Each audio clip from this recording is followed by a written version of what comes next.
It's Thanksgiving Eve, and tonight we got sports betting, we got fantasy football, we got DFS, and we have more than just myself and Josh, as multiple bite-sized sports media personalities join ADP right now.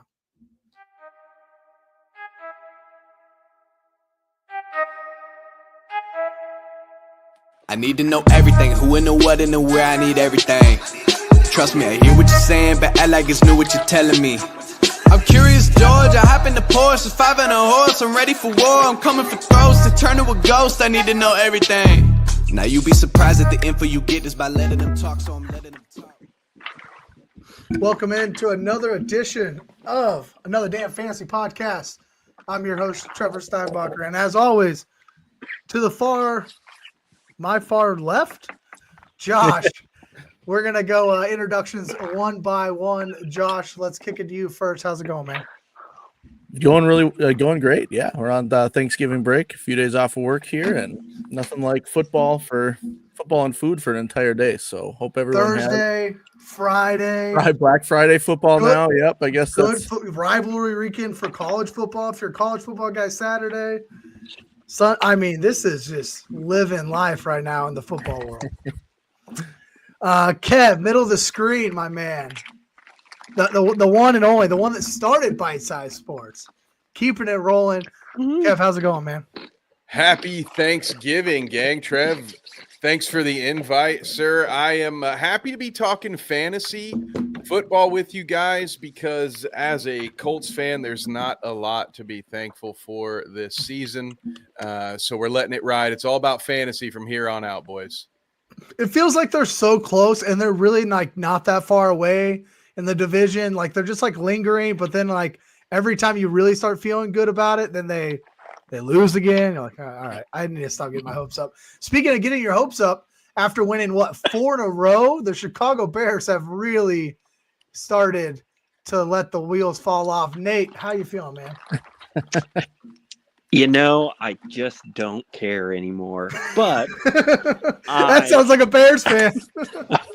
But I've got 18-year-old Knob Creek I'm sipping on, and the Indiana Hoosiers are 10-1, and with a convincing win on Saturday, most likely will be in the college football playoff. So I think I am doing great on that front. And as always, go Hoosiers.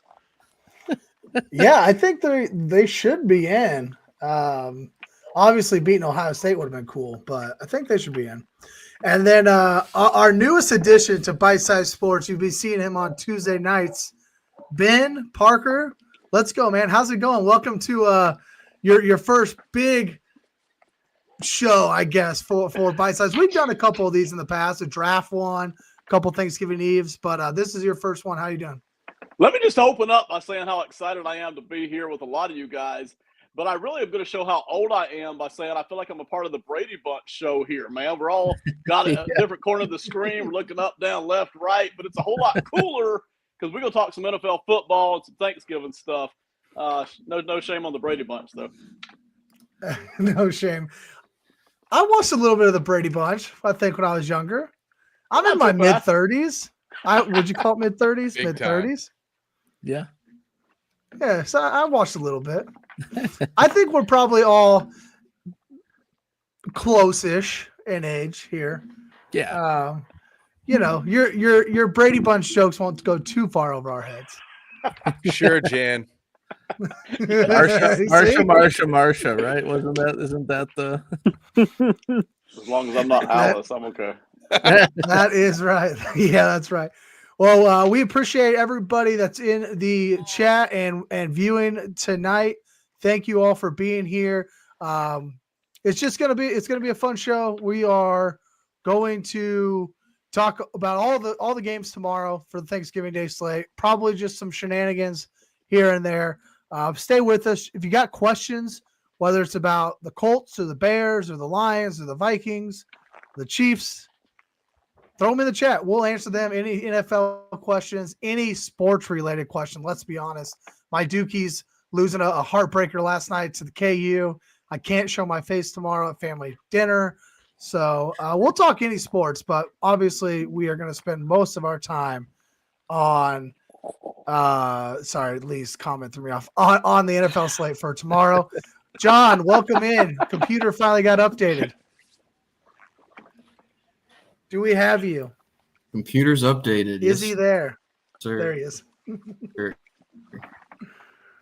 Yep. Fighting John. Yeah, we got you. You're a little laggy, but that could also just be on my end. No, I think he's laggy. A little bit laggy. Okay. Yeah. We'll I let was you going to work ask through him. that. Not a great update. Well, John, when your computer fixes itself, I want you to look at my my little tagline and see if you know what it's referencing. Maybe someone else knows it too, but John of all people should know. Is that my Pick'em record? Probably all of them, right? Feels like it's. Oh, he's gone now.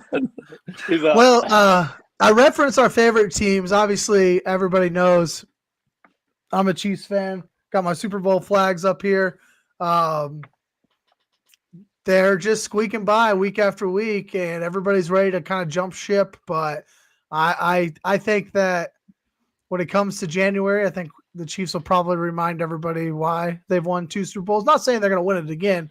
I do think they have some troubles that they need to fix. Pacheco coming back should help tremendously there. And they got to find a left tackle because Wanya Morris is not cutting it. The guy is actually trash. So they got to find a left tackle. But let's start with let's start with Ben, because Ben's now a Lions homer. He said he has jumped on the Lions bandwagon, the other best record in the NFL, and they're on tomorrow morning, I should say. So Ben, how are you feeling about the Lions? You think they go all the way, or what are your thoughts on how they end the season? 4 years ago, I couldn't imagine myself saying this, but right now, to me, Detroit looks like the best team in football. They are not unbeatable. They're not without blemishes, but man, they're just bringing it almost every single week. And they showed shades of this last year, and they've come back stronger this year. So yeah, I feel pretty good about Detroit's chances to actually just win the whole thing, not just have another good year, but actually win the whole thing. Now, listen, you're going to have to go through somebody in the Super Bowl, right? Whether that's Mahomes or Lamar or Josh Allen, but they're good enough to do this. I feel really good about their chances here. They addressed everything they needed to in the offseason. They've already put up 50 points twice. Like these are they beat the Jags by a college score. They've already put up 50 points twice. You know, the back end of the defense, right? That was what kind of they struggled with, and they drafted right, and they have really cleaned that up. They have. I still think you can get, because we've seen this with another team. I can't remember. We've seen this with Detroit. You can get to that secondary, but it's not easy, right? You're going to have to slow Detroit's offense down a little bit. You're going to have to put some pressure back on them, and that's just not easy to do. It's a pretty well protected secondary, and it's a much better play secondary for sure. Yep. All right, let's talk Vikings. John, Josh, what are they, 9-2? 9-2. How you guys feeling about your Vikes? I joked with my son. I told him I was going to change his name to Andrew Van Ginkel Limasan or Jonathan Grenard Limasan. I'm not sure which one I like best yet, but a name change is for sure in order. No, it's been a fun season. We're not doing the whole win by one possession like we did a couple of years ago. We're trying to run the ball, not always perfectly, but we're committing to it to an extent. Addison showed up last week because Jefferson's going to show up when he gets a chance. So everything looks pretty good. I would prefer a few less turnovers. I still think Darnold's got a little bit of a penchant for some bad throws at times. So still not perfect out here, but can't be happy. If you had told me beginning of the season we'd be 9-2 at this point, I would be so over the moon. And so I'm trying to enjoy it and loving every second of it, honestly. And it only gets better, right? You got Daniel Jones now as that's backup right. quarterback. I mean, the rich get richer. That's right. oh, Danny Pennies, you got Danny Pennies there. John, how are you feeling about the Vikes? You get to write about them every week? Good, man. I do. Yeah, multiple times a week. There's been a lot to talk about this year. And yeah, I know I glitched out on the intro, but I'm John. I'm half a necessary roughness, and I tend to look a lot less like Arthur Smith. I just had to dress a wound, and I didn't want to get rid of all of it. But yeah, man, Vikings.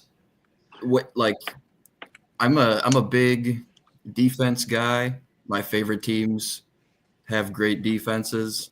My favorite Vikings teams of all time had great defenses.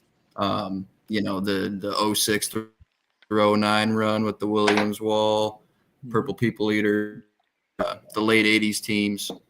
And yeah, this year, Flores' defense is not only second in the league in EPA per play allowed, it's the best rushing defense in football, not just cumulatively, but on a yards per carry basis and a yards before contact basis. And not only that, but it's the most fun defense to watch. There's more going on this defense than many others, and it's as engaging to watch and dissect as a lot of offenses for people. Like even the big national media outlets are picking stuff up. Emmanuel Acho's doing a segment on cover 2 invert from the line of scrimmage, and just like picking out plays even on a national scale that's kind of bringing attention to them. And it's a fun season. It's one of those seasons too where the Vikings are going to be consistently underdogs despite what they've put on tape this season. And it's just the lore behind Sam Darnold and the perspective of him isn't really going to shift until something happens on the platform in a big playoff game. So, but it's a fun ride, and like Josh said, if you told me we'd be 9-2 at this point in the season, preseason, I'd be all about it. I wasn't one of the people who had them, in a first overall pick conversations. I knew they were coached too well to be terrible, but this is pretty darn good. I wasn't expecting a top 5 team in the NFL. Yeah, it almost kind of feels like, to me, hindsight, like the injury to the Michigan quarterback, JJ McCarthy. Yeah. McCarthy. Thanks. I can remember everything about him except for his name. It kind of seems like in hindsight, like the injury to McCarthy has kind of like helped the Vikings. So where like there was never, not that they lost any games early, but there was never this aura around him. Like, when is JJ going to play? When's McCarthy getting in there? Like, you never had to worry about that. It was just like, hey, this is Sam Darnold's team, baby. Go rip it. I would like him to throw to Justin Jefferson a little bit more, though. I mean, Please. It's true. Well, that's all a part of the plan. I mean, the amount of attention he draws, it's a really pick your poison offense, so it's fun. But you're exactly right with the Darnold. But this is a fantasy show, John. KOC can come into the locker room. Oh yeah, that's I'm sorry. He'll come into the locker room after every game and just laud Sam Darnold and just get everybody super fired up about Sam. And there's no weird spoken or unspoken tension about the rookie, is he ready? Sam had a rough game. There's no questions like that post game. It helps the vibes for sure. Yeah, I think so. Let's move on to I don't even know who has a better record, the Colts or the Bears, but Nate, we haven't heard from you in a minute. How are you feeling about the Bears? Like, I mean, truly, I know you said at the top, like, you don't care anymore, but I think Caleb Williams has shown some flashes, and I think he's actually got a chance to be a legitimate NFL quarterback. Obviously, you get the blocked field goal, the Hail Mary. I mean, it just feels like one thing after the other for the Bears. But how are you feeling about this team? I mean, Caleb is, improved through most games.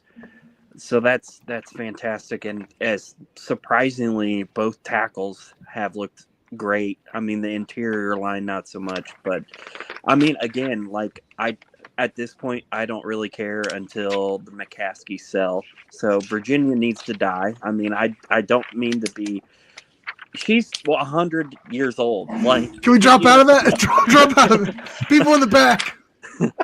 like the Pat McAfee show when they say fuck and then they blurt it out after they say fuck.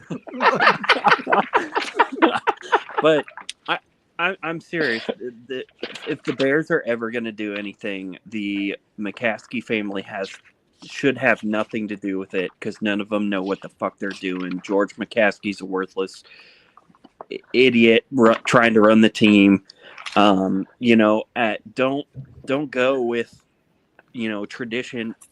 Eberflus should have been fired like 3 weeks. Honestly, he shouldn't have even been brought back. But at this point, I'm not going to get invested because obviously the McCaskies don't care about anything, what happens on the field. So why should I care?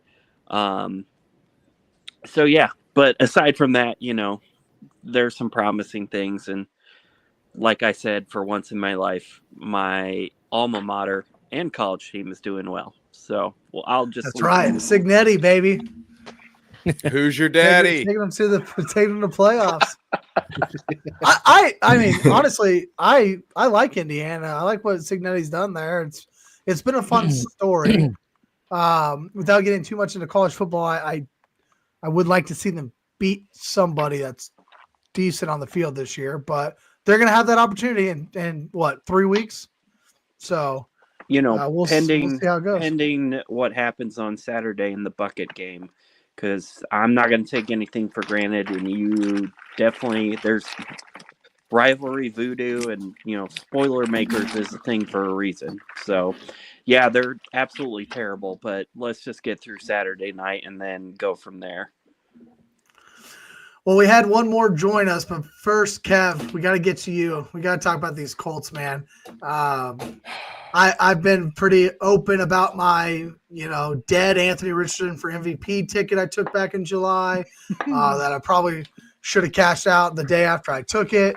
I was all in on these Colts, man. I really, really was. Michael Pittman has disappeared, but yet they're like still in it. I don't know. How you feeling? Well, they're in it because they play in the AFC South in this division. Honestly, one thing I would, not to just be a Texans hater, but CJ Stroud has had a bit of a sophomore slump. And would the Texans be in first place in any other division in football right now? Maybe the NFC West, maybe? Not record-wise, not too strong. So if you had told me at the beginning of the season, unlike our dear Vikings brethren, if you had told me, hey, Kev, the Colts will be sub 500 and somehow you'll be in second place in the AFC South, I'd be like, yeah, that tracks. That sounds about right. Yeah, that's about where I'd have us. Unfortunately, I think this franchise is a bit mismanaged. There were a lot of issues that needed to be addressed on the defensive side of the football if they really thought they were contenders this year.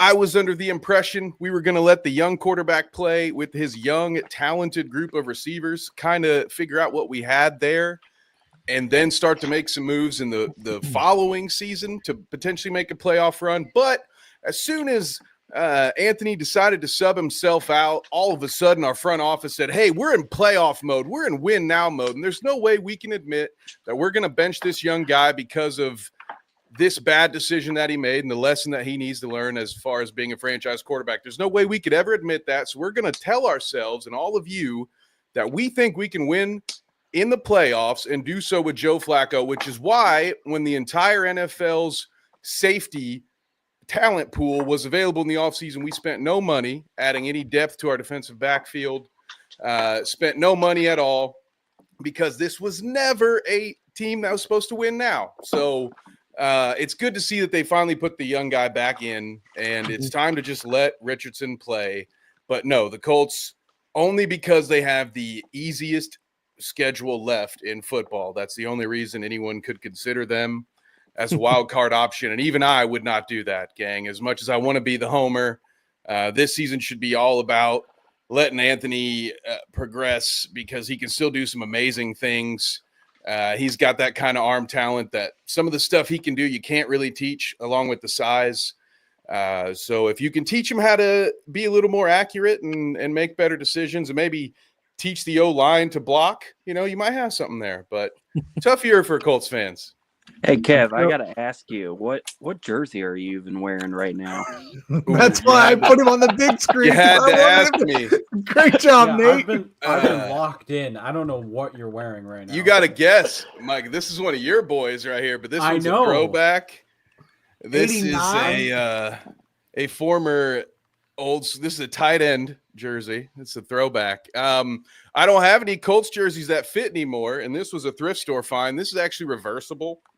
I've got we got the white side. Oh, so not Robert Ferguson. No, you guys ready for it?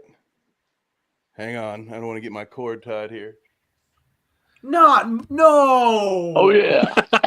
Oh yeah. Dude, he's the worst. Is he? Did he do something bad? Maybe that's why his jersey was $1 at the thrift store. Okay, at $1, you gotta buy it. You gotta buy it. You can flip that thing for $5. Dude, it's reversible. Look at this. God, that's a steal. Yeah, you got it for a steal, but yeah, he sucks. Like Brett Favre sucks, or just like Brett? Like Kyle Long sucks, more or like Larry Johnson sucks. Like Brett Favre sucks, but in a more personal way rather than like. How would you say Shamir is? How do you say his last name? I've always pronounced it Chimura, but I've never been corrected. Did he steal welfare money too? No, he did not. They really needed that volleyball arena, Nate. Not yet. It was really important that. That's coming. That's coming next. That's far. Did he?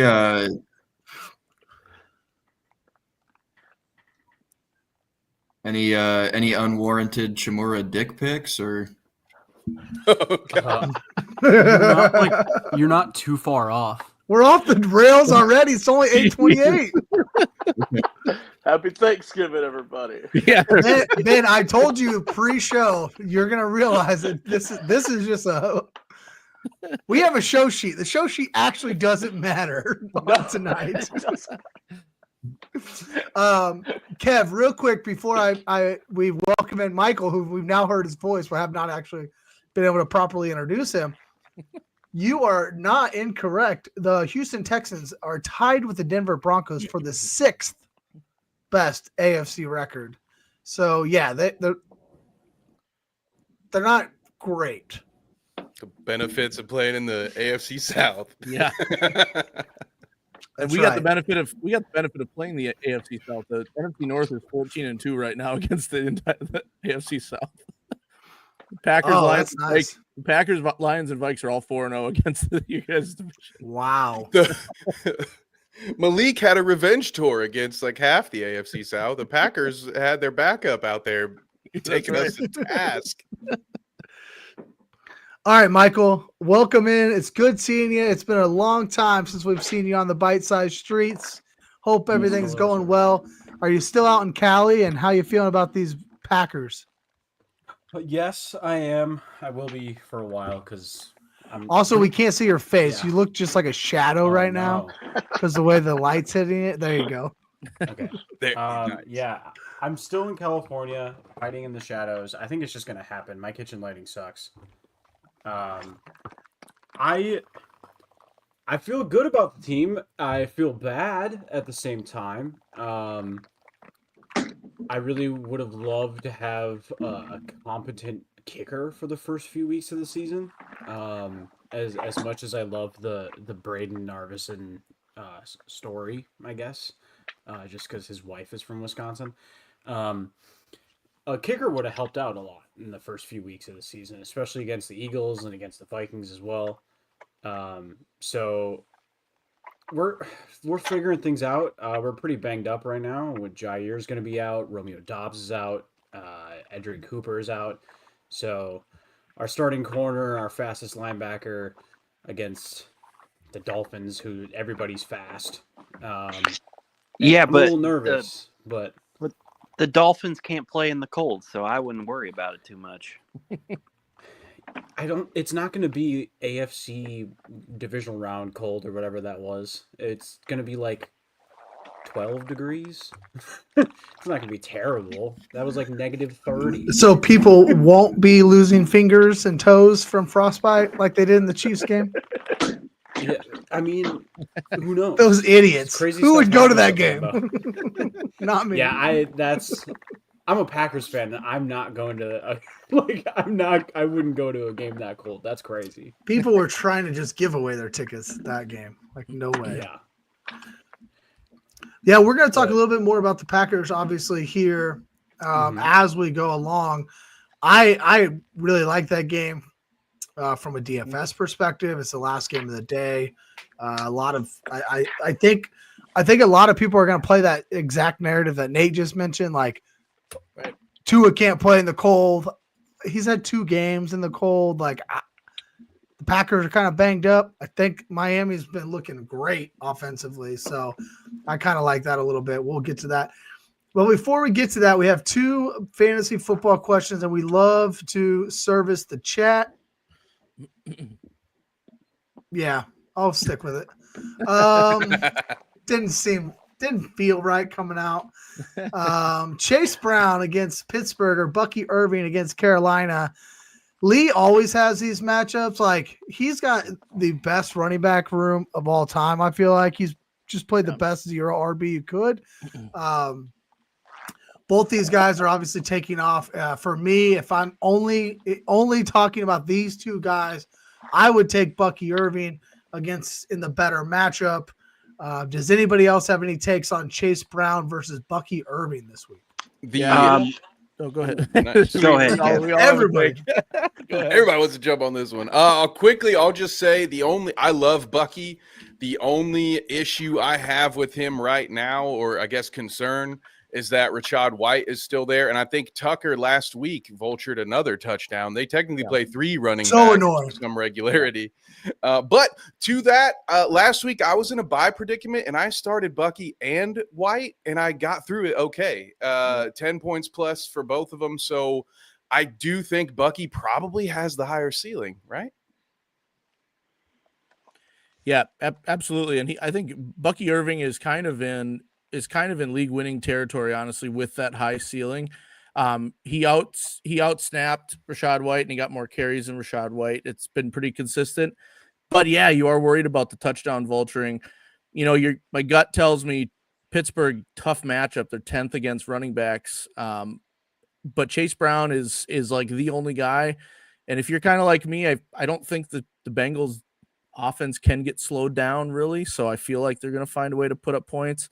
I don't know if you can go wrong in this pick. I might go Bucky Irving because the high upside, they have Carolina. Like that's going to be a lot of points. And so I might lean Bucky Irving there just because, you know, the old AFC North battle could get a little bit, could be lower scoring than we would expect even. But if you're a firm believer that nothing's stopping the Bengals offense, then I think you can run with Chase Brown too. It's a tough one. Yeah, to me, it's close too. Sorry. I like Bucky Irvin, like y'all all said. He's scoring, 10 points a week past month or so. So it's not exploding. You're not getting 25 off of him. So, but I like him. But then what bothers me with Chase Brown is Joe Burrow is always looking for the big receivers. I mean, that's one reason they don't use the tight end a whole heck of a lot. Burrow is always looking for those receivers, even inside goal line territory. So, yeah, Chase Brown may pick one up, but Joe Burrow just loves those big receivers, man. He'd almost rather have those 2 big receivers than to have a good offensive line because that's what he's had for 3 years. So it is close. Yeah, I don't know that there's a super big decision, but I'd lean Bucky as well. Sounds like most everyone is leaning towards Bucky. Anybody have a take for the Chase Brown side? I don't think you can go wrong, as everybody said, but if there's a Chase Brown homer, I'll give him a chance. What was that, Michael? I said start them both. That's what I'm doing this weekend. Start them both. That also would work. My assumption is Lee's got plenty of other firepower in his flex. And then Domo here, thanks for jumping in the chat this week. Hopefully you hit that subscribe button for us. Offer JT GP Somebody help me with what who GP. I George assume Pickens. George Pickens. George Pickens. Thanks, guys. There we go. So Jonathan Taylor, George Pickens, and Evan Ingram for Bucky Irving, Najee Harris, and Marvin Harrison Jr. Currently tied in as Laporta. Wide receivers are Puka, CD. Running backs are A-Chain and Tracy. So let's talk this through real fast. He is being offered Taylor, Pickens, and Evan Ingram to give away Bucky, Najee, Marvin Harrison Jr. Right off the cusp here, you've got Puka, you've got CD. I don't really think Marvin Harrison Jr. is that much worse than George Pickens. I would rather have I don't even know. I feel like I'd rather have Bucky, Najee, and Marvin Harrison, but the more I read into it, I might be able to be persuaded. Who's got a hot take on this one? So I think this is, for me personally, if I was offered this is clearly I would take JT, GP, and Ingram just because I don't trust Laporta, and that's more so just they've been spreading around in Detroit, and I have Laporta, and he's not been consistent. I think Evan Ingram will be a little bit more consistent, even with the drop-off from Lawrence to Mac Jones. Lawrence is back this week. He just started practicing this week. So, yeah, Ingram's about 10 points a week to your point, Nate. So that'll shore up the tight end position. And with, bearing injury, I mean, A-Chain and Tracy are both doing really well week to week. I mean, you're just adding a nice little piece there and maybe throw them in the flex. And, I think George Pickens probably has more, big time ability in terms of like having a blow up game compared to Marvin Harrison Jr. right now, just because I think Trey McBride is probably the guy in that offense on the passing side. So I think it's a 100% take that trade and run away laughing. Just to add to that, Jonathan Taylor has not looked great as for the Colts as of late, but I think having AR as the guy going forward really opens up his potential because they're going to run more RPOs. They're very one-dimensional offense when they had Joe Flacco back there. There wasn't a lot of variety they could offer. So while JT's been a bit of a disappointment, I expect him to be a little better down the stretch, again, against a pretty easy schedule. Yeah. I'm going to disagree a little bit. I think it might be because I'm very high on Bucky Irving. Like I think he's got league-winning upside. Jonathan Taylor had like 3 fantasy points last week, like 7 the week before. He's only been over 10 once in the past 4 weeks. I think for me, it would be easier if Laporta was having the season that we thought, because obviously the tight end trade wouldn't be anything. But I think when you have Puka and CD already, if it's a 3 receiver league and you have nothing else, then I think George Pickens adds a lot to this trade. But I'm not super pumped about Jonathan Taylor, especially because I'm super high on Bucky Irving, and he's got a great fantasy playoff schedule. Bucky, I think he's got the Chargers in week 15, which is a tough spot. But other than that, he's got a pretty nice schedule. I think you're looking at, him and JT are averaging about the same on a points per game basis. They're just over 13. So I think that with his upside with home run ability, Evan Ingram, though, when Lawrence is playing, I totally get that side of it. He's been a target hog for sure, and Laporta has been really disappointing. You're kind of hoping that the Lions down their playoff push for seeding are going to maybe look to Laporta a little bit more, and maybe hopefully he's fully healthy. So I get the appeal of the trade for sure.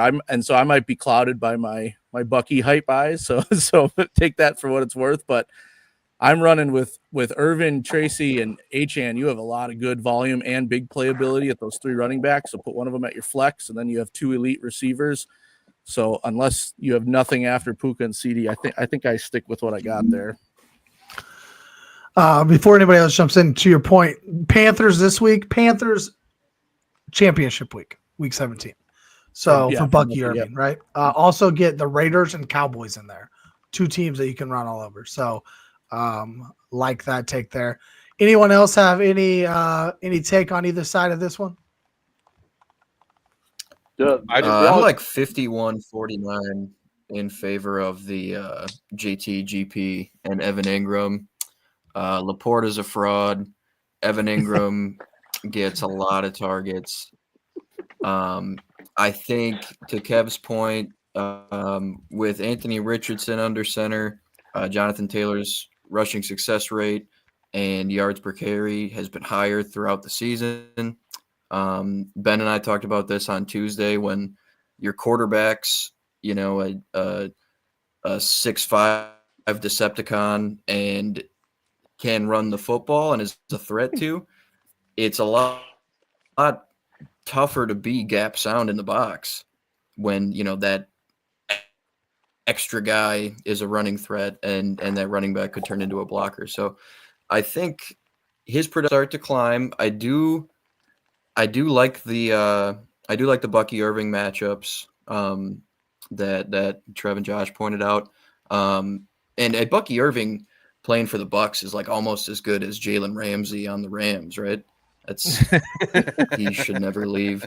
And he runs hard as shit. I like Bucky a lot, even just from like a viewing perspective. Yeah. But yeah, I mean, Najee has been strong this season.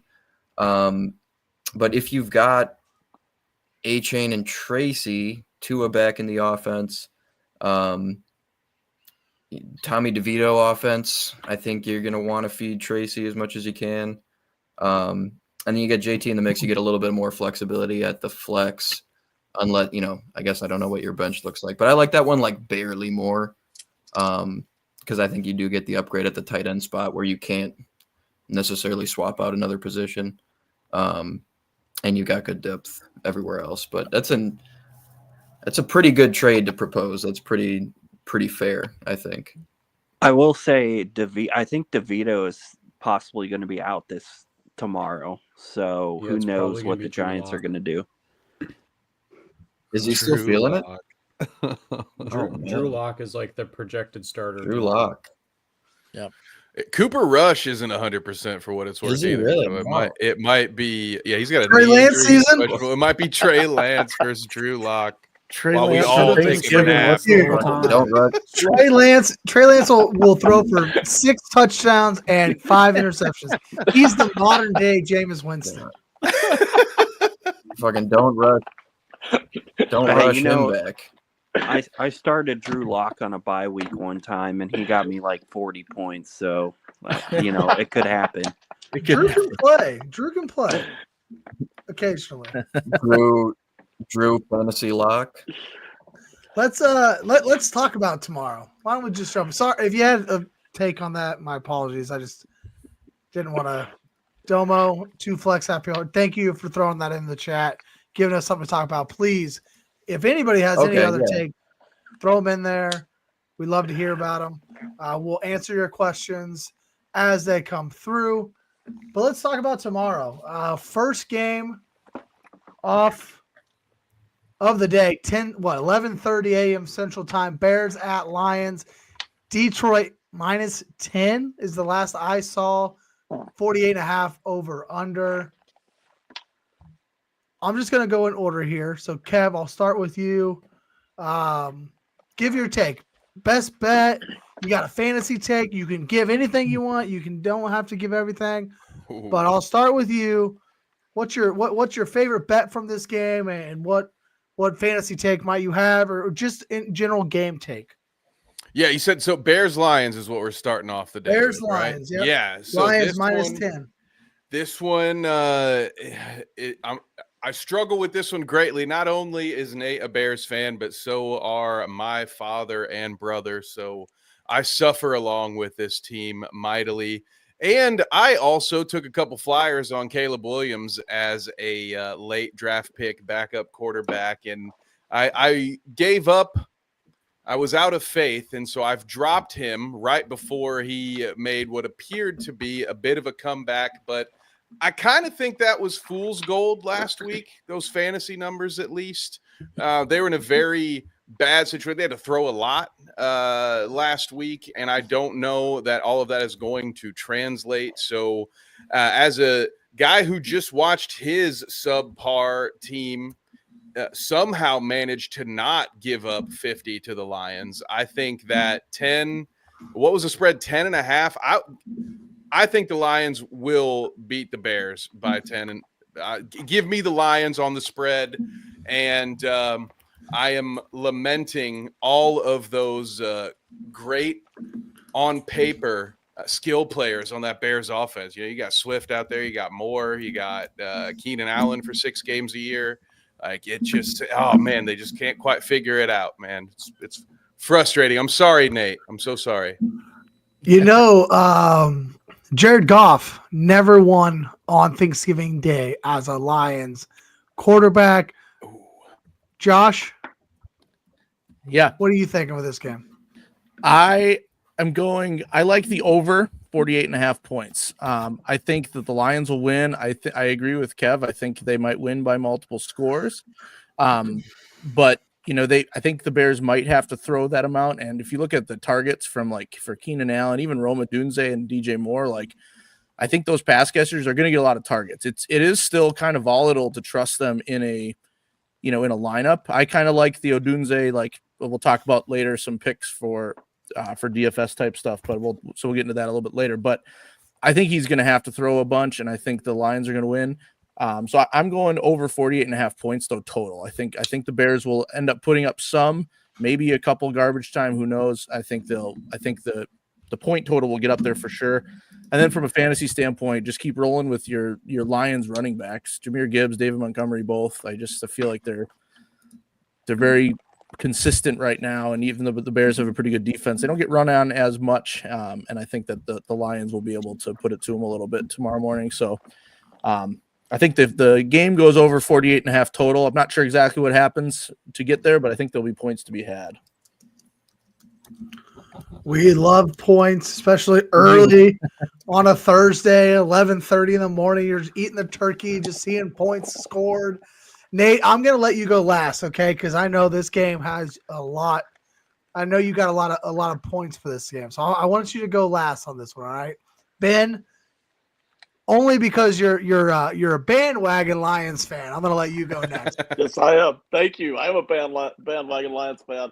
I agree with a lot of what Josh put out there. I do like the over on this game because whether it's 30-20 or 40-10, I do feel like there's going to be a lot of points put up, especially by the Lions. But I'm a big Thomas Brown gospeler right now. Thomas Brown coming in as the OC for Caleb Williams. Week 1, he did a great job of just get the ball out quick. Let's keep the game simple. Let's not overthink. Let's not get too complicated. Let's just get it out. Don't take sacks. Let's keep moving the ball.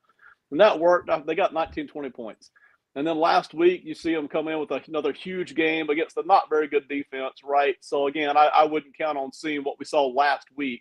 But I mentioned earlier in the podcast, you can catch this Lions secondary. So I do feel like Caleb Williams can get some yardage and maybe some points, maybe get up there toward 20 points. But again, like Josh said, I like the Lions to cover this spread here, whether it's 9.5, 10, 10.5, wherever you catch it out. Ultimately, it might be close midway through the third quarter, but ultimately I do feel like the Lions win this thing by a lot. So that's kind of where I'm at on it.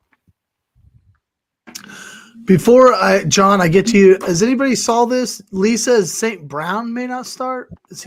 I know the Montgomery issue, but I think he's fine. Reports came St. out Brown, after the game that Montgomery could have played more. I think Campbell said we have bigger fish to fry or something to that matter. Has anybody seen anything about St. Brown? I have not. He's officially questionable earlier. Yeah. But son of a gun. John, give full your practice take to the game. participant, though. Okay, that's what I was about to. That's literally where I was about to go, Kev. I'm like, John, give your take. I'm gonna go Google if he practiced today or not. Full participant. I'm gonna zag a little bit. I think the Lions win, but the Bears cover. I think it's just gonna be a grimy NFC North game. And to Ben's point too, Thomas Brown has really kind of turned that offense around. In week 11, his first game, calling plays, they immediately had their best game of the season by EPA per play, even by rushing success rate. and it was their highest yards per play. Week 12 against the Vikings was actually their fourth highest yards per play and fifth highest EPA per play performance of the season against a very good defense. I mean, they got 13 of their points in the final 2 minutes of either half, which is kind of a Vikings thing. But still, they moved the ball pretty well, pretty consistently. I'm a huge fan of their secondary. The front's questionable. I think the Lions are going to be able to run all over them, and you're probably going to see the Bears get down early. And like Josh said, I think they're going to be spraying it. And I like Keenan Allen in particular since Thomas Brown took over calling plays. You're seeing him get a lot more targets. He's a big part of their quick answers for Caleb when he gets pressure or when he is kind of getting into those scramble drill situations. Keenan, veteran presence. You saw it was almost a catch, and it would have been an incredible catch, but there was a little slot fade to Keenan Allen that would have gotten the Bears down to the 6 on a third down. So Caleb's throwing those kinds of balls to Keenan Allen. It's clearly a guy he's starting to trust a ton, and somebody who Thomas Brown is trying to accentuate a little bit within this offense. A lot of little choice routes, even if it's Brian Branch over him in the slot. Only 54% of Allen's snaps have come out of the slot this season. So you might see him go outside. No Carlton Davis for the Lions. So I think, either Allen on the outside or Roma Dunze could really do some damage to their boundary corners and maybe get him away from Brian Branch a little bit. But Lions win, Bears cover. Should be a pretty good game. Bears are slowly, after the 2 steps, 3 steps back they've taken, I think they've kind of taken 1 step forward and are moving in the right direction a little bit. 47 pass attempts last week. Yep. That's crazy. For Caleb Williams, I think that's crazy. And obviously we're starting to see the difference in philosophy 51 dropbacks, I think. Yep. Allen with 15 targets, Odunze with 10, and Cole Kmet had 10 targets. So maybe Cole Kmet could be in there as well. Who do we got? Michael, you got any takes on this game? 11:30. This is 8:30 or some shit your time, right? You're eating breakfast watching this game. 9:30. 9:30. But I stand by my take that West Coast is best coast for sports because I watch the first slate of games at 10 a.m. when I'm eating breakfast, second slate of games when I'm eating lunch, dinner is primetime game, and then I have a whole night ahead of me. So it's nice to start football in the morning now. But that does sound nice. I've been known to fall asleep during the Sunday night game a time or two. Yeah, that's way better. Right, exactly. And we're just in the Central Time Zone. I can't imagine East Coast. Right. Yeah. No. I mean, I will say when they do international games, it sucks because it's 6 a.m.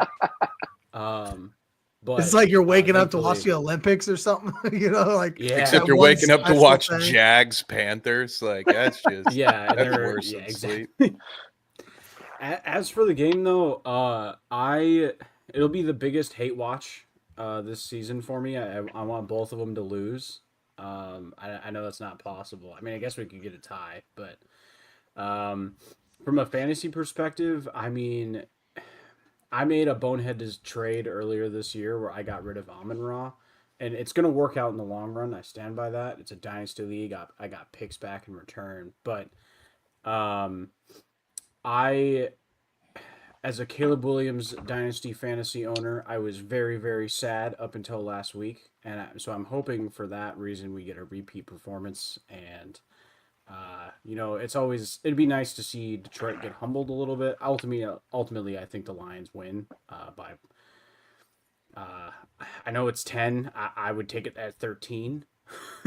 I think they're going to win by quite a bit, but ultimately, I think it'll be a good game. Just I think Caleb Williams will maybe shock some people against Detroit. And obviously Detroit's running game is. We could put Kev at quarterback for the Lions, and I think they could probably have 300 offensive yards. So Yeah, because they do have good running backs. Yeah, you're right. No, exactly, they have Sonic. They have Sonic and Knuckles, as everybody is Sonic saying. and Knuckles. So yeah. Tell you what, if I was quarterback, Laporte would be getting hella targets. Yeah. Yes.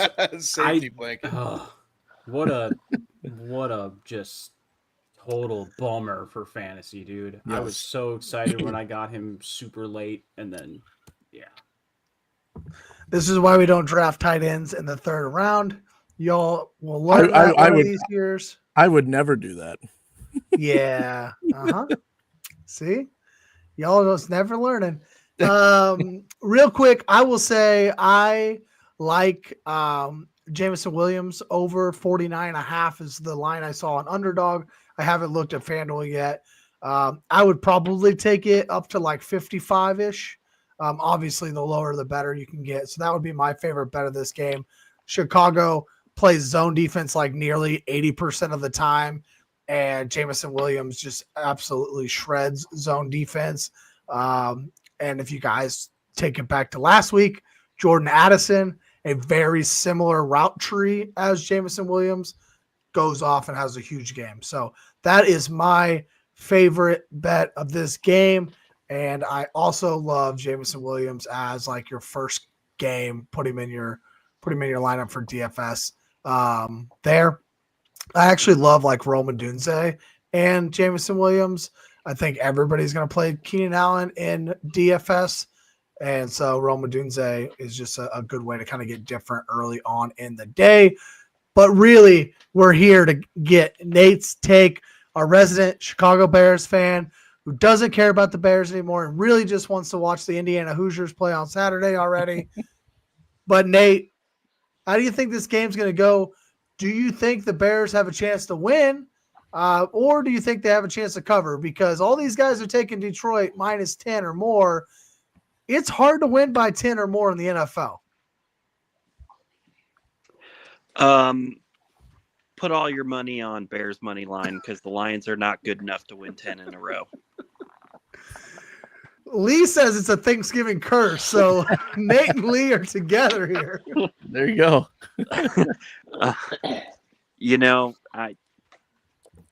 Lions got a lot of injuries. Players might not play or they're not going to be healthy enough.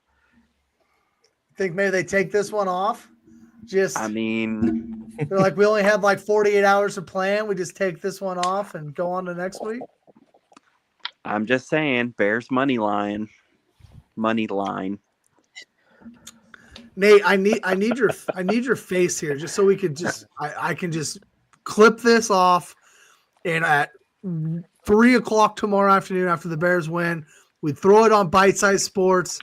We tell everybody you heard it here first. You should have been here at the show, and our subscribers boost to 700, which we've been chasing for a couple weeks now. Like it would have just been. That's what we need. I mean, my cat isn't good enough for that.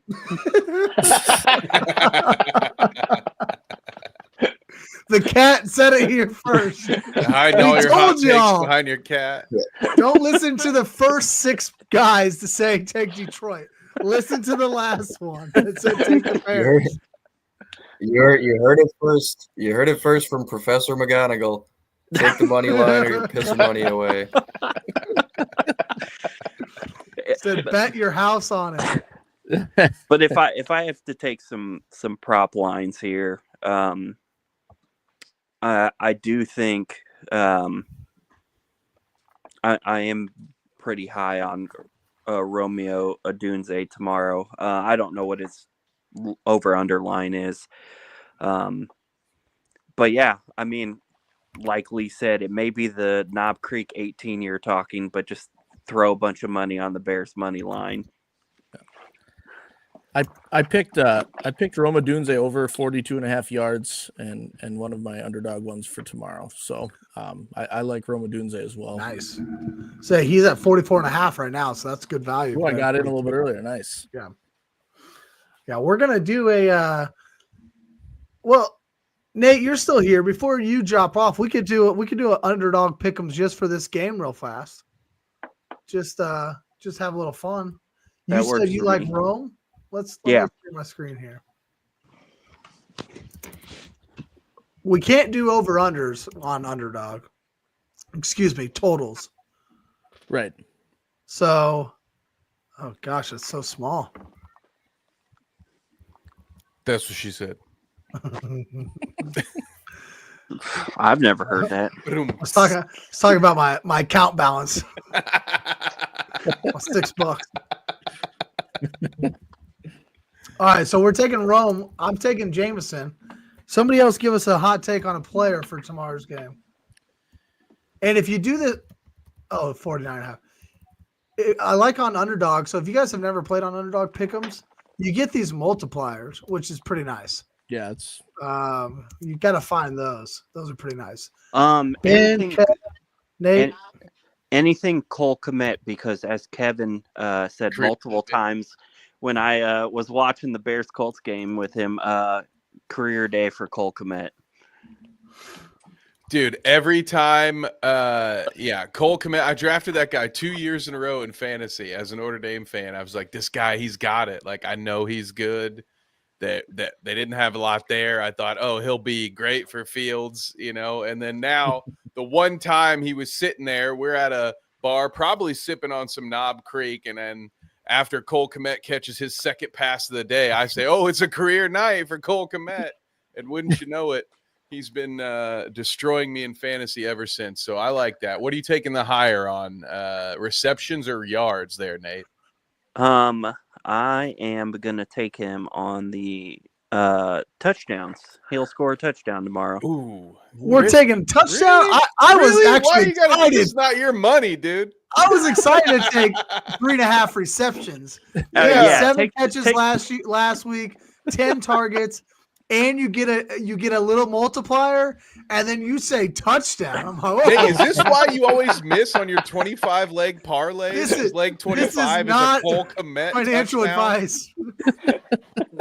But for real, take the receptions. I think he gets 4 at least tomorrow. Oh, don't like that one. Ooh. Oh gosh. I like us on this side.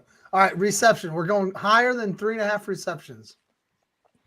All right, we got a little 5.5x. We need something a little spicy though. Ben, Josh, John. what is Jameson Williams over yards now? Because I had him at over 49.5 earlier. I got him at 49.5.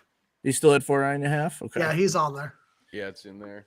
Oh, it's in there already. Oh. Yep. Right now, What, so far we've got Rome over 44.5, Jameson over 49.5, and Cole Kmet 3.5 catches. I like Keenan Allen to get over 4.5 catches too, but I don't know if it's still at 4.5. Roshan Johnson on there, if we're thinking spicy. 4.5. Ooh. God, Yeah, just Roshan will comes in. certainly get in there and vulture a damn touchdown. Keenan is at That's what I'm 4.5. You saying. like Keenan? Well, we got a lot of Bears on this thing. That's true. Maybe After we just went through the entire panel, everybody says Detroit -10, and now we're throwing a bunch of Bears in our. Well, they're going to be down 3 touchdowns by the end of the first quarter. They're going to throw it I don't mind the 58 catches. times. I like the catches. Somebody give me a Detroit play. Sam Laporta, anytime touchdown. Since we've got so much hate All on right. here tonight, let's give it to him. Hey, Can I play poker with you guys? Everybody's just all in. I don't mind this. Laporta, I think has a better. He's 2x. I think Kmet was only like 1.5, wasn't he? Hey, For take Jahmyr Gibbs lower rushing yards. Get out of here. See, again, now we're back on the Bears train. The Knob Creek is driving now. 75. Yeah, goodness. All right, what do we got here? We got 5 picks.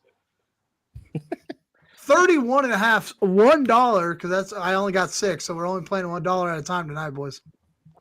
$1 pays out $30. We've got somebody tell us where we're wrong here. If you're in the chat, which one of these are wrong? Which one of these miss? Right? Roma Dunze 44.5 receiving. Oh, that's rush and receiving. I'll take that. Oh, we're going to go higher than 44.5. Wait, what's his actual receiving then? I think I messed that one up. 43.5. Let's go that one. Yeah. Over 43.5. What's an extra yard gonna do for you? Go with the. Well, it doesn't do anything. If it gave us a multiplier, we'd take it. It doesn't give us a multiplier though, so we might as well stick there. Jameson Williams over 49.5. What's that? Sorry, what about a Lions defense or special teams touchdown? Is that on there? It doesn't allow. Okay. From anything I've seen, Josh, have you ever seen? No, I don't think they do defense stuff. Okay. I haven't seen DST stuff. They have individual defenders now, but I don't know if they do. I don't think they do team touchdown. Can you pick the exact defender who's doing it?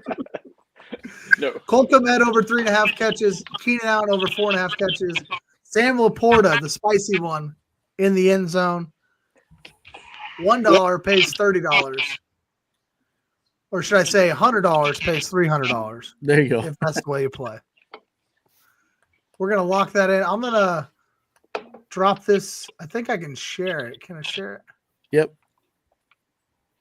Share and earn. So put it in the chat. Obviously, if you haven't signed up for Underdog yet, you should always use the promo code Trevor Steinbacher, and then we'll really get spicy. All right, let's go on to the next game. Nate, anything else you want to say? I know that you really want to talk about this game, but give you a chance here before, if you're going to drop out, but before you drop out on Lions, Bears tomorrow, or any other games. Fire McCaskies, and everybody tune in 7 p.m. Saturday to watch a massacre with the Indiana Hoosiers absolutely pummeling Purdue. So you'll have a good time then. Signetti, the underdog story, Indiana Hoosiers. But I'll see you guys later. See you, Nate. Bye, Nate. Thanks for jumping on. All right, let's talk about Cowboys, Giants. Cowboys hosting as 3.5-point favorites at 37.5 over under. This game, for me, feels it feels like everybody wants to dismiss the game on Thanksgiving Day. But also, I think there's a sense of like people saw the box score from last week and they're like, oh, look how great this Cowboys offense is, or the defense is giving up all this stuff now. This Cowboys defense has been legit since Micah Parsons has been back. And there was one other guy that got hurt and is back now. They've been really good. That game was 10-9 with like 3 minutes left in the game last week, and then it blew up. So take that with a grain of salt. John, let's start with you here. What are your thoughts here on Giants Cowboys? Should be a fun. I didn't realize that Rush wouldn't be back. If we get Lance, Drew Lock, or even just one of them, or frankly the backups ahead of them, we're gonna get some good bozo ball, and I'm going to slam the over for this game. 37.5 on the over. There are going to be four to six different units scoring the football. We're going to have defense scoring. We're going to have all kinds of great. Like, I think you're going to see Trey Lance gets a start on a game where it's a division rival. You're not necessarily mathematically eliminated from the playoffs, but it's kind of it's all pretty moot at this point for both teams. I think you're going to see a bunch of fucking balls from Drew Lock and Trey Lance, or even if it's DeVito's back or it's Cooper Rush, and the Giants' run game's coming around a little bit. Dallas's hasn't been good, so I think you're going to see both teams throwing a ton. I think you're going to see turnovers and good field position as a result for bad offenses. And if the Giants don't, keep active kicker with a hamstring injury about, and then go out and have them kick off and pull it on the opening kickoff, and not have another kicker on the active roster, I think the over hits. I think you're going to see a bunch of just, oh shit, here we have the ball in field goal range. All right, 3 and out, 44-yarder. And I don't know. I think it's going to be points. I think they're going to come in a lot of goofy ways. And, as much as, like Trevor said, nobody really, this is your nap game. I think it's still going to be kind of fun to watch just because it's stuff none of us are used to seeing. If it was Dak with one pass catching option and Daniel Jones going 19 for 22 for $104 in the first half before starting to miss passes, that would be less fun. That would be less fun even if both of those hypothetical teams were in contention for a playoff spot right now, just because we've seen a ton of that. Dak's the longest tenured starter in the NFL. Daniel Jones was the longest tenured starter who shouldn't be starting. And now it's just at least something fresh. Even if it's not going to be the highest level of NFL football, it's going to be some goofy shit, and it's going to be fun to watch, I think. Is there a Micah Parsons sack prop, by the way? Can we I'll look it up. Whatever that is. Plus, over half. I don't get whatever the line. It's just it's 0.5. Yeah. Yeah. 0.5 sacks. And you get a 3/4 of a thanks for the money multiplier. All right, I put it in the picks here. Just real quick, Cooper Rush full participant today. Like Lee says, practice, so he's playing. Oh, is he? Okay. Good. You got Coop. Still a bozo. Yeah. But Tommy DeVito did not participate today. Okay. So it could be Drew Lock. It's probably Drew Lock. All right. Yeah, like Lee says, yes, you heard me right. I'm betting the over because of the defenses. I love it. Fair enough. Hey, John, I know you got to take off here pretty quick, but Michael says he knows my little tagline underneath my name. Curious if you know it. It is loosely relevant right now. Oh, the Dallas game, 98. Yeah, the 98 Thanksgiving game. Yeah. Randy Moss's stat line, rookie year, Dallas Vikings Cowboys Thanksgiving Day. 3 catches, 163 yards, 3 touchdowns. It's one of my favorite NFL memes. It's just the picture of Randy Moss. And, it's awesome. What year was that? 98. 98. And I don't picture any Giants receivers doing that tomorrow. But you never know.